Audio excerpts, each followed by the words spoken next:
Hey, what's up? This is Jimmy. Welcome to my channel. Today, it's a pretty casual one. As we all know, the iPhone 13 has just been announced, and I didn't get a chance to see it because currently I'm in Japan and the time difference would have meant that I would stay up 2 in the morning, 3 in the morning to watch it. So I'm watching it now for the first time, and I have got the iPhone 12 Pro. I personally want to know if it's worth upgrading as a content creator from the iPhone 12 Pro to the 13 Pro. Oh yeah, if you have any questions about iPhones or filmmaking, or just simply you want to get to know me a little bit better, feel free to comment below and then I'll be happy to answer all your questions. So without further ado, let's jump right into the video. This is the new iPad. With the power of A13 Bionic, a new 12 megapixel ultra wide front camera. Introducing the all-new iPad mini.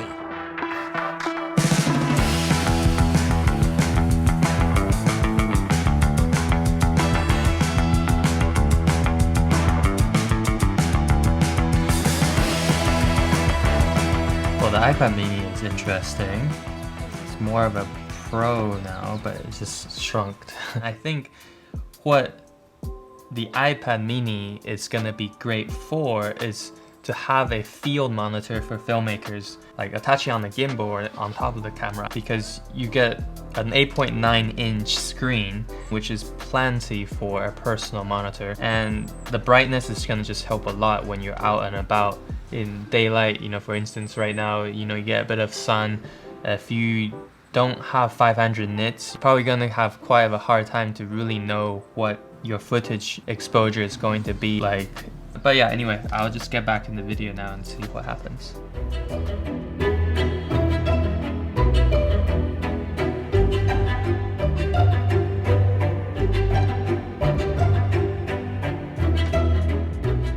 I haven't got an Apple Watch yet, so I'm, you know, every generation I'm looking to see if it's finally time for me to get it. If you're an Apple Watch user, let me know in the comments. I'll love to know what you think is useful for content creators. Alright. Drone work is very, very impressive. Hey Joba, you wanna come sit down? Yeah. You wanna say hi to everyone? This is my daughter Clara, my second daughter. My oldest one is currently at school, and today Daddy is looking after you, ne? She's been watching TV just behind the camera. She decided to come join me watching the keynote.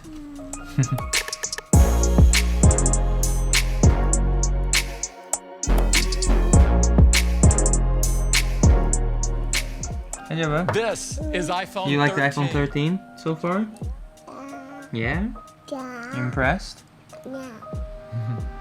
Well, they're putting a lot of camera upgrades into just the non-Pro lineup. The wide camera's now got a big upgrade of getting the same shift sensor technology that we saw only in the iPhone 12 Pro Max last year. Now it's in the regular standard 13 model and also the mini model. What's intriguing now is that, is there any point for me to be getting the iPhone 13 Pro, or should I just get the standard model instead? Ooh, cinematic mode. What is this? Cinematic mode anticipates when a subject is about to enter the frame and intelligently racks focus to them when they incredible. do. And when a subject gazes away from the camera, iPhone itself changes focus. Are they playing with the and focus? then back. You can tap to shift What? focus at any time. Focus Tap again for you? to lock and What track focus on the subject. Boost. Cinematic mode shoots in. Right, I'm gonna pause the video here because I'm gonna bring Clara to sleep. I'll be right back. Alright, let's continue the video. Cinematic mode shoots in Dolby Vision HDR. iPhone 13 and iPhone 13 mini have advanced new camera systems with sensor shift OIS, fantastic low light performance, and cinematic mode. Cinematic mode, as we just saw, it's absolutely incredible that now that you can do this very shallow depth of field type of filmmaking. What's incredible is that it's not done optically, it's done completely through software. So this is so far very intriguing. I really don't know what more they could offer with the Pro series. Guess we'll find out in a second.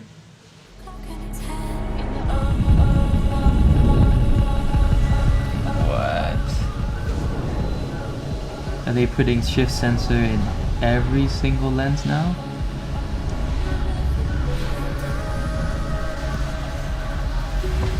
Looks like it.